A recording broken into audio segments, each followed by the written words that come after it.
être dévoré par le feu. Car un enfant nous est né, un fils nous est donné, et la domination reposera sur son épaule. On l'appellera admirable, conseiller. Comment ne pas appeler Jésus admirable, Père? Comment ne pas l'admirer? Il a racheté mon âme. Il a changé ma vie. Mon destin n'est plus le même. Satan ne peut plus me bénir. Oh, Père éternel. Quel bonheur de le servir. Quel bonheur. Vous voulez le Satan? Qui est Satan? Savez-vous que c'est nous qui donnons de la valeur au diable?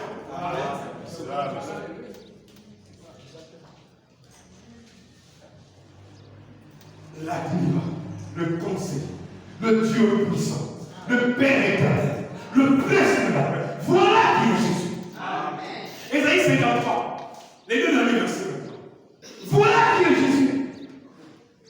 Conseil, admirable, prince de la paix. Moi qui ne t'ai pas en paix, troublé par les esprits qui m'embêtaient la nuit. Ça veut dire la dormir. Les femmes de lui m'embêtaient. Et depuis que j'ai rencontré Jésus, lui, le mari fidèle, il dit, toi, femme adultère, là, toi, tu es fait quoi ici? Laisse-moi mon truc. Les sœurs, les hommes de lui. Et vous vous demandez pourquoi ces rêves se perpétuent. Mais consacrez vos vies. Consacrez vos biens. C'est lui qui avait vos biens. C'est tout. C'est tout. Ésaïe 53, les deux derniers versets. À cause du travail de son âme, il rassasiera ce regard. Par sa connaissance, mon serviteur justifiera beaucoup d'âmes. Beaucoup d'hommes.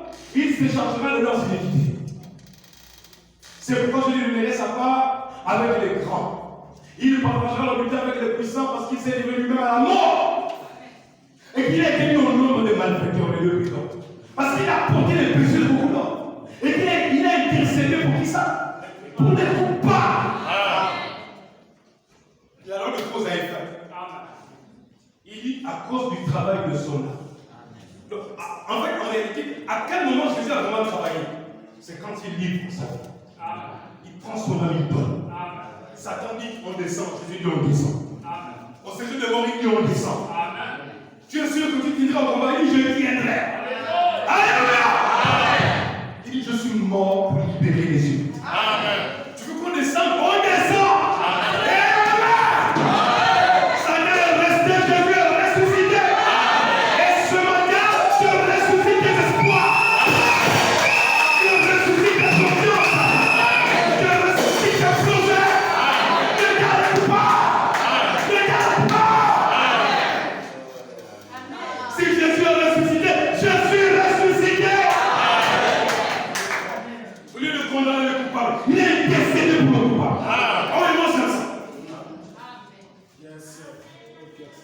Voilà le travail de Jésus. Intercéder pour le coup. Que c'est bien. Et vous allez me dire, oh non, madame, celui qui amène les détails. Ouais, précision. Et que si tu comprends, tu lèves la main. Tu comprends? Il a intercédé pour les coupables. Intercédé. Il n'a pas condamné. Il a intercédé, prié. Parce que les enfants de Dieu commettent beaucoup d'erreurs. Alléluia. Oh, alléluia, nos péchés sont pardonnés. Satan ne peut plus nous salir et nous éloigner de Dieu. Une grande route a été tracée. Est-ce que tu savais qu'il y avait les portables? Il le savait. Dieu est omniscient dans ses promesses. Je vais entendre la même. À cette époque, le téléphone portable n'existait pas. Mais aujourd'hui, cette citation, tu peux mieux la comprendre parce que même nos enfants tiennent le portable. Alors qui est avec moi cela? Alléluia. Nos péchés sont pardonnés. Satan ne peut plus nous salir. Et nous éloigner de Dieu. Une grande route a été tracée. Il y a une ligne téléphonique. Il y a la ligne pour la gloire. Cela connecte chaque personne à cette ligne. Et ce matin, je t'appelle, connecte-toi à la ligne où le réseau passe sur le champ. Il n'y a pas d'interférence. Il n'y a pas de satellite qui perd le réseau. Le satellite, c'est le Saint-Esprit.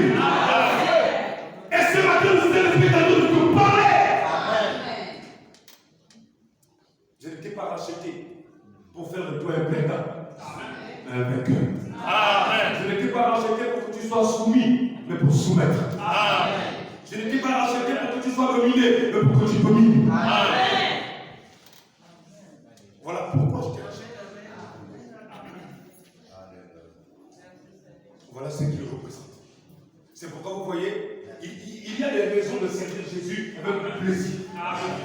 Quand tu sais d'où tu viens, tu sais qui tu es, et tu sais le prix qui a été payé. Là où il ne coule plus derrière toi.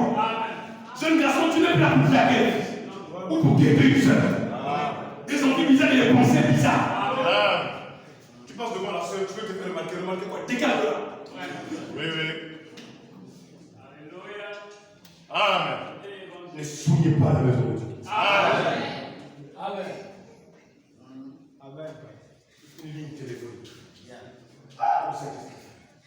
À l'époque, le portable n'existait pas. Aujourd'hui, tu comprends mieux ça. Si un homme est couvert de péché et qu'il est relié au vieux central, il peut être pardonné de son péché. Non seulement cela, mais le prix de ce péché a été payé. Dans le psaume, il dit le rachat de leur âme est cher. Et n'aura jamais eu. Ça ne peut pas être payé. Mais pour toi, pour moi, pasteur. On dit c'est déjà payé. Non, pas c'est cela. C'est déjà payé. C'est déjà payé. C'est le matin qui va payer ça. C'est déjà payé. Nous sommes dans le message ce jour-là sur le cas. Voilà ce que ça signifie. Alléluia. Oh, merci Seigneur. Mais le prix de ce péché a déjà été payé. Gloire. Vous n'avez pas dit je ne suis pas digne. Certainement, vous ne l'êtes pas. Vous ne pourriez jamais l'être. Mais quelqu'un qui était digne a pris votre place. Vous êtes libre. Ce qui l'a tué, libre. Mon frère, tu es libre. Vous n'avez plus à vous inquiéter. Vous ne devez plus être l'homme qui était à la recherche des plaisirs ici sur la terre, car il y a une fontaine remplie de sang tirée de Emmanuel. Les personnes plongées dans ce flot perdent toutes les tâches de leur culte. Amen. Frère Bonhomme dit, vous ne deviez plus être perdu. Il y a une grande route. Et cela appelé le chemin de la sainteté. Celui qui est impur, il passe pas sur ce chemin, car il passe d'abord par cette fontaine. Après quoi, il prend la grande route. Alléluia. Il a brisé la puissance de Satan. La colonne vertébrale brisée, le pouvoir brisé. La puissance est brisée. Brisée. Alléluia. Comment ne pas servir Jésus? Même si je veux le dire dans la face, je veux dire, allons ce jour-là sur le cas. Allons lire le message.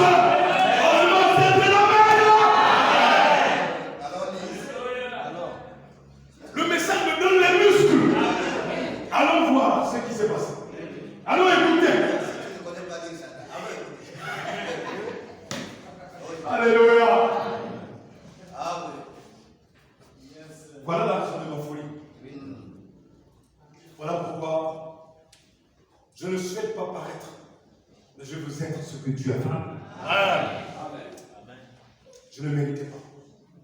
Quand j'y pense et je regarde mes actions passées, ma vie et ce que j'ai été, et combien de personnes j'ai offensées et outragées quand j'étais païen, et je regarde là où je suis, frère, et comment tu m'as élevé.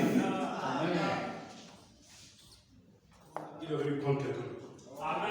C'est pourquoi ça ne me coûte rien de mettre mon corps à sa disposition. Ma mère, j'avais 17 ans. J'ai dit, maman, cette année, je ne pars plus à l'école, c'est terminé. Elle m'a regardé, nous étions en salon. Je lui ai dit, non, je veux apprendre un métier. Elle m'a dit, ok, va faire la mécanique, parce que les enfants de là, quand ils font la mécanique, ils viennent avec les voitures. J'ai dit, moi, c'est pas là. Moi, c'est ma vie à elle. Moi, je vais faire la voiture. Elle a essayé de me déconseiller et tout, mais j'avais une forte conviction parce que je veux la voiture. J'avais 17 ans. J'ai persévéré. Je ne sais pas comment on a tapé un rouleau. C'est un expatrié qui m'a appris à faire la peinture à la cité à Kosovo. allez, allons là, attrape comme ça. J'attrape, il dit non, c'est pas comme ça. Et amène comme ça, ah non, c'est pas comme ça. Le problème c'était, je disais Seigneur, comment je peux savoir faire le mélange de peinture, des couleurs? Ouais. Ça a été dur. Bien sûr. Ça a été dur. Mais c'est ce métier qui nous dit ma vie. C'est grâce à ce métier que j'ai commencé à avoir une entreprise. Ça veut dire qu'avec Dieu, quand on arrive à oser faire quelque chose pour sa gloire, et on sert notre corps pour son service, il nous apprend à travailler aussi. Amen. Et après, le Seigneur m'avait dit, si tu étais allé à l'école, je n'aurais pas pu t'utiliser. Tu allais beaucoup raisonner. J'ai préféré t'arrêter les études et te donner un métier. Amen. Grâce à ce métier, je peux rencontrer des directeurs généraux où il faut beaucoup de médicaments et te laver les feux. Et où tu comprends? Mes frères, ça, c'est sans médicaments.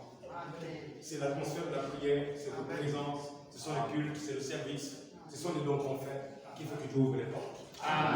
C'est aussi simple que ça. Et ça fait plaisir, je vous assure. Quand tu travailles pour Jésus, tu fais la peinture, tu es content quoi. Et pas n'importe où. À l'église, c'est un grand te mettre au service de Dieu. Et après tu diras, bon, moi si je veux être à son service, toi tu le vois. Vraiment. Il y a du aussi. Vraiment.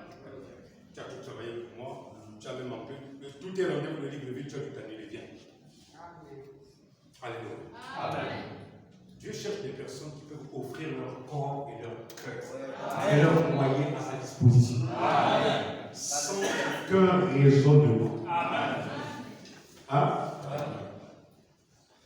Quand tu as compris ce que signifie le calvaire, ce que ça veut dire, ça change tes opinions. Ta manière d'agir. Je vais arriver à ça. Au frère Branham dit, que signifie le calvaire? Je souhaite qu'on lise ça ensemble quand nous allons arriver là. Mais là, j'essaie de vous montrer ce que le calvaire a fait en nous délivrant total. Mais après, le programme va prendre le revers de la médaille. Là où ça nous réjouit, après, va prendre le côté, là où ce que nous devons faire. Oui, il a payé le prix. Mais après, on fait quoi? Et avec moi, on fait quoi? C'est ça le problème. Donc, il a brisé la puissance de Satan. Il a ouvert les portes de l'enfer pour chaque homme qui était enfermé dans les prisons de cette terre. Donc, je ne sais pas quelles sont les prisons dans lesquelles on t'avait dit tu étais au village, enchaîné, je ne sais pas. Mets-toi à l'intérieur de ce paragraphe et considère que tu es libre ce matin. Qui avait peur de ce que la mort lui réservait. S'il mourait sur le calvaire, il a ouvert les portes des cellules et a libéré tout. Pas ça? Les captifs. Le péché ne doit plus vous torturer. Vous n'avez plus à livrer vos membres au péché. Boire, fumer, jouer au jeu d'argent, raconter des mensonges. Vous pouvez devenir honnête maintenant. Juste, joie. Satan n'y pourra rien. Parce que vous avez saisi une corde. Une corde de sécurité. Elle est entrée dans le rocher des âges. Rien ne peut vous en arracher. Aucun vent ne peut vous en arracher. Rien du tout. Même la mort ne peut pas nous séparer de l'amour de Dieu qui est en Jésus-Christ. 53. Voilà la signification du calvaire. Nous, on nous dit seulement, oh le calvaire. Dieu prend le prophète. Il dit non, définis-les, c'est quoi le calvaire? Combien ont compris la signification prophétique du calvaire? Jésus t'a racheté, il a payé le prix. Les hommes qui étaient esclaves ont été libérés. Les hommes qui autrefois étaient sous la terreur de la mort ne peuvent plus la craindre. L'homme qui désirait ardemment une cité dont l'architecte et le constructeur est Dieu, il faut s'engager sur la grande route, la face tournée vers le ciel, car il est libre, alléluia. Il est racheté, il n'a plus à errer. Il y a un moyen de savoir s'il marche correctement ou pas. Dieu nous donne la vie. Nos péchés sont effacés. C'est parce que le calvaire, le prix fut payé. Quand nous considérons tout cela, il n'est pas étonnant que le poète ait écrit au milieu du rocher qui se fendait des cieux qui s'assombrissaient. Mon sauveur courba la tête et mourut. Le voile déchiré révéla le chemin vers les joies du ciel et les jours sans fin. Alléluia. Abraham n'a plus à errer dans le pays pour chercher une cité qui est le pécheur n'a à se demander s'il peut être sauvé ou pas. Le malade n'a plus à se demander s'il peut être guéri ou pas. Le poil déchiré ce jour-là sur le calvaire a devenu le chemin vers une victoire totale. Dieu dit comme ça? Dieu nous donne la puissance de son esprit pour avoir une vie qui triomphe de toutes ces choses. Il nous demande simplement de voir ça, de croire cela. C'est ce qui est arrivé ce jour-là sur le calvaire. 55. Il n'y a jamais eu un jour comme celui-là. Et écoute ça maintenant. Et il n'y en aura plus quoi ça? Jamais de pareil. Et il dit quoi? Ce n'est plus nécessaire. Le prix a été payé. Et nous sommes rachetés. Grâce soit rendue à Dieu. Nous sommes rachetés. Plus besoin de vous inquiéter. Tout doute, et pas ça? Dissipé. Est-ce que, pasteur, je pense que Dieu fera ce qu'il m'a promis? Je dis, il le fera. Tout a été payé. Le voile a été tiré. Le rideau. Et nous nous sommes engagés sur la grande route pour que nous ne nous posions plus de questions. Est-ce que tu as encore des questions ce matin? Il n'y a plus de questions. Mais pour que nous croyions et continuions simplement à marcher, nous sentons joie. Dans quoi? La présence même de Dieu. Oh, quel privilège pour vous pécheurs de savoir ce matin que vous avez trouvé le chemin maintenant, ce jour-là au calvaire, le chemin fut ouvert. Car ce que tous les patriarches cherchaient et recherchaient, le calvaire vous l'a donné. Comment? Gratuitement. Comment pourriez-vous rejeter cela?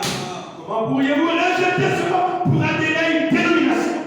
Comment pourriez-vous rejeter cela pour le remplacer par quelque chose de plaisir du monde? Pourquoi ne pas accepter cela? Amen. Le roi déchiré ramène l'homme direct. Le roi déchiré fait ça? Il ramène l'homme directement dans la présence de Dieu. Lavé de tout péché. Et lui ouvre une voie vers ce qu'il cherche. Le ciel, la gloire, la paix, la vie éternelle. Tout cela est juste devant lui. Ce jour-là, un coup mortel fut porté, écoute ça, au pouvoir de Satan. Cela mit fin à quoi? À tout. Oh, je vois le Je le vois là. Il était l'agneau de l'Éden, de la première préfiguration. De cela, quand Abel par la foi offrit à Dieu un sacrifice plus excellent que celui de Caïn. D'abord, nous devons étudier cela car c'est un jour glorieux. Écoute ça, le plus glorieux de tous les jours. Ce n'est même pas le jour de ton mariage. Ce n'est même pas le jour de tes fiançailles. Ce n'est pas le jour où tu as perçu ton premier salaire. Le plus glorieux jour, c'était où ça? Au Canada. Acclame Jésus pour ça.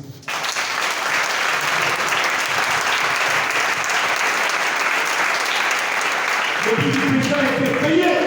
La puissance de Satan a été brisée. Et maintenant, nous voulons voir ce que nous devons faire par ça. Maintenant, préparez vos fautes et vos cœurs. Et je vais encore faire vos amens. Maintenant, en retour, quand Jésus-Christ est mort au calvaire, sur le calvaire, ce jour-là, non seulement il a payé le prix de nos péchés, mais il a aussi payé le prix et a ouvert une voie pour que nous puissions le suivre. Car nous, Adam, qu'Adam déchu qui a été racheté comme l'esprit conduisant, conduisait Adam, le premier Adam, l'esprit qui avait le contrôle sur la nature entière, alors le second Adam, ou plutôt l'homme tiré de la terre, qui avait été racheté par Christ depuis ce jour-là sur le calvaire, nous pouvons le suivre. Maintenant, il est mort sur le calvaire, il a payé une fois, il a rendu l'esprit. Le Saint-Esprit fut renvoyé sur la terre pour que vous et moi nous vivions par lui. Amen. C'est ce que le calvaire signifie. Amen. Pour nous qui le suivons. Amen. Bon, d'abord, examinons ce fait. Voyons ce que cela a signifié pour nous et par conséquent, ce que nous devons faire à cet égard. Que devons-nous faire? Vous et moi. Maintenant, nous disons, bon, j'apprécie cela, c'est très bon. Mais nous devons l'accepter. Et l'accepter, c'est accepter sa personne. Christ dans notre cœur. Là où tu diras Amen et les doutes partiront. Alors nous sommes libres du péché. En conséquence, nous ne sommes plus liés par les chaînes du péché. Voyez-vous, Dieu, c'est comme si nous n'avions jamais péché. Le sacrifice parfait nous a rendus parfaits. Car Jésus a dit, soyez donc parfaits comme votre Père Céleste est parfait. Alors, il n'y a plus rien à faire, mais nous sommes rendus parfaits dans la présence de Dieu. C'est là qu'on perd sa position. Quand on n'est pas attentif, on essaie de regarder ce que l'on était. Et quand on regarde en arrière, à ce que l'on était, le sacrifice ne signifie rien pour nous. Amen. Oh, ne peux-tu pas le voir à l'église? Moi je vais crier. Ne peux-tu pas le voir chez qui là?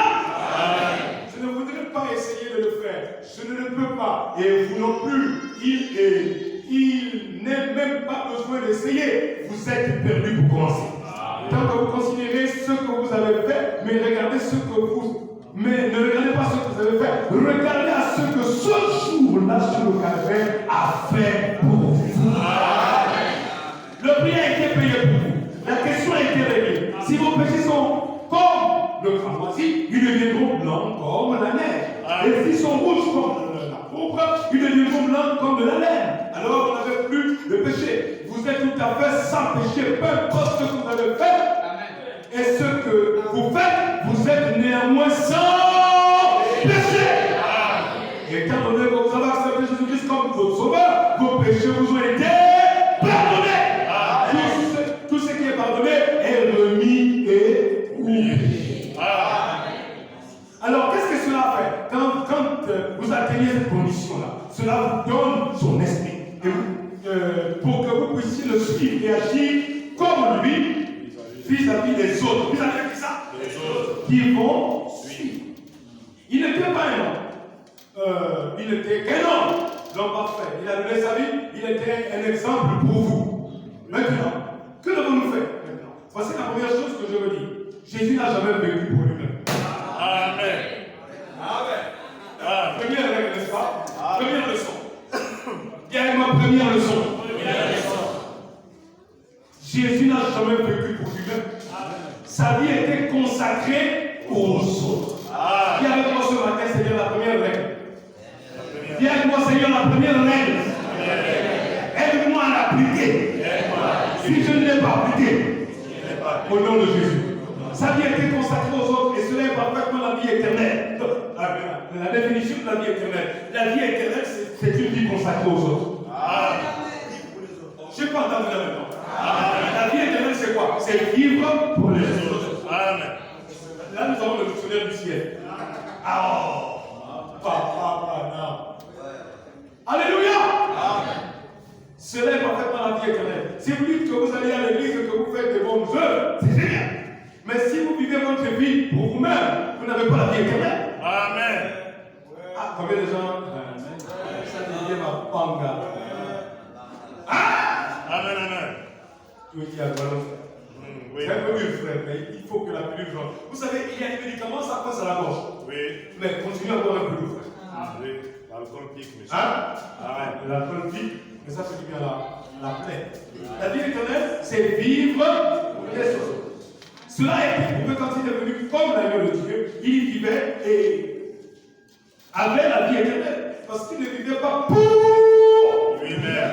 Il vivait pour les autres. Et vous recevez la vie éternelle en recevant ce jour. Et vous ne vivez plus pour vous-même. Vous vivez pour les autres. Alléluia. Là, il y a une boule. Quelqu'un dit, comment pouvez-vous supporter que les gens vous insultent? Quand on dit, ne vous vivez pas pour vous-même. Vous vivez pour les autres. Amen. Pour pouvoir racheter ce tort. Vous devenez des fils. Amen. Et la nuit, ce que l'Église a oublié qu'ils étaient des fils. Amen. Vous êtes des fils. Amen. Vous prenez la place de Christ. Amen. Vous êtes des fils aussi. Ne vivez pas pour vous-même. Vivez pour les autres. C'est bien. Frère Branham, je ne peux pas vivre pour ce frère. Parce que c'est vraiment... Non, c'est pas ça.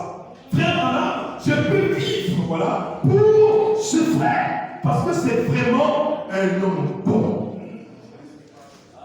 Frère Branham, ce n'est pas cela.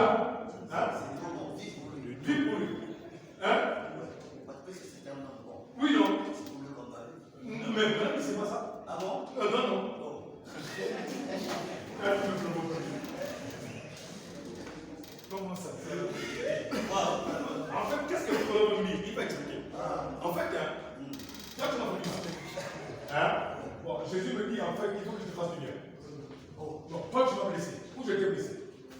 sont blessés.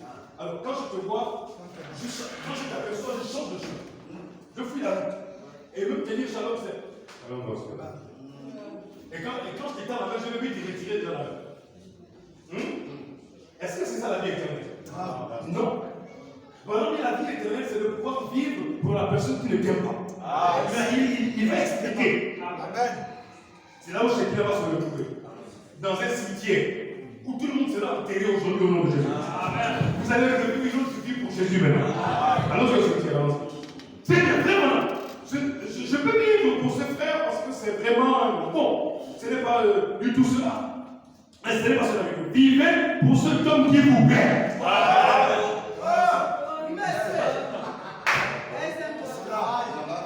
Bon, parce que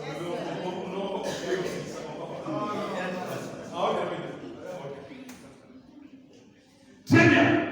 Mais voilà, je ne peux pas vivre. Je vis pour cet homme parce que c'est vraiment un homme bon. Ce n'est pas cela du tout. Vivez pour cet homme qui vous aime. Vivez pour cette personne qui vous tuerait si elle ne pouvait.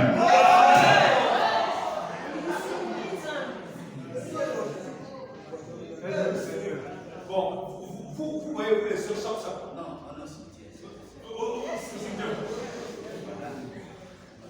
oh non, la tante a voulu me tuer. Non, je ne peux même pas aller chez elle. Oh non, un vampire, je l'ai vu. Ah pardon, moi je ne sais pas ça. Vivez pour cette personne qui vous tuerait si elle le pouvait. C'est ceux qui lui ont fait. Ils l'ont tué. Jésus, n'est-ce pas? Amen. Et il est mort pour pouvoir les sauver. Écoute maintenant la définition. C'est cela la vie éternelle. Quand vous entrez là dans votre cœur, vous faites alors face au ciel. Quand tu arrives là, tu as vu pour le ciel. Tu as des éclats dans le cœur. Tu n'es pas mort. Amen. Mais il dit, mais offrez en sacrifice ce que vous possédez. Amen.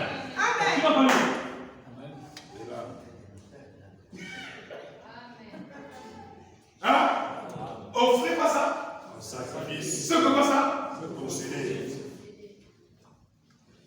Là, c'est là où on se rend compte qu'on n'a même pas commencé à croire. Exact. Ouais. Ah, Seigneur, le message de nous, c'est ça. Moi, je pensais que c'était frère dans ma vie. Ah, à ce niveau-là. Ce que je possède, le donner. Et pire même encore, c'est à celui qui veut me tuer. Ah, Seigneur, tu n'as pas trouvé une autre formule de la vie éternelle. Non, définition de vie éternelle, c'est ça. Ah. Voilà les tonnerres, voilà les sauts. Voilà les coups. Oh, les grands sauts, les sept tonnerres. C'est dans les ABC, c'est ça. Amen. Alléluia. L'église, nous allons partir. Mais offrez en sacrifice ce que vous possédez. Écoute ça. Donnez-le comme le mouton donne sa laine. Amen. Et regardez en direction du calvaire. Amen. Écoutez, j'espère que ceci vous aide à atteindre le point où c'est ce que le tabernacle, c'est ce que tout le monde doit faire. Amen. Ça va? Amen. Il dit c'est ce que le tabernacle doit faire. C'est ce que tout le monde doit faire. Oh, vous lisez là-bas, non? Exact. Découvrir ce que vous êtes et ce qu'est votre l'église. On ne veut pas aller à l'église uniquement pour jouer de la musique ou chanter des cantiques. L'église est un lieu où la correction. Le jugement commence par la maison de Dieu. Nous devons nous considérer comme morts à nous-mêmes, mais vivants en Christ. Il a donc ouvert la voie pour nous, pour que nous puissions nous consacrer à son service. Amen. À le suivre. Si nous le suivons, nous vivons la vie qu'il a vécue. Amen. Cela est merveilleux. Jésus l'a dit et j'ai dit. Laissez-moi vous donner quelques citations là-dessus. Écoutez attentivement, ne le manquez pas. Que Dieu vous bénisse. Amen.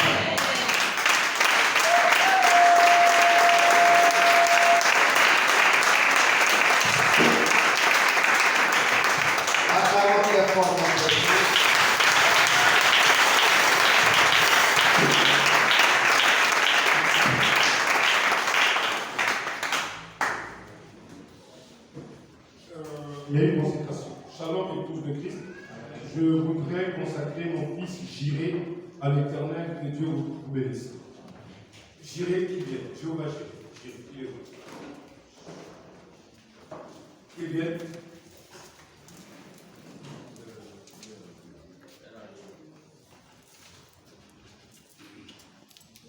Jiré, c'est toi-même? Non.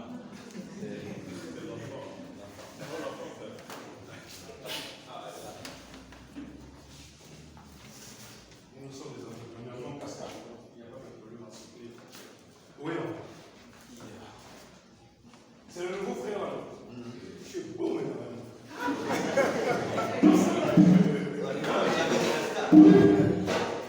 Ah, c'est là, je pouvais fuir au coin du mur. Ok.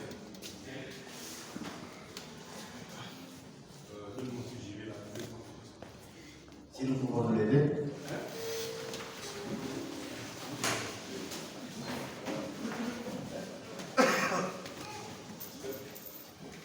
Bien-aimé Seigneur Jésus, nous voulons sur la grâce et te remercier. Toi qui es Jéhovah, qui es bienvenu donner cet enfant à tes enfants. Seigneur, nous voulons te le prêter, le remettre au fond de ta main. Toi qui es Jéhovah, qui as pourvu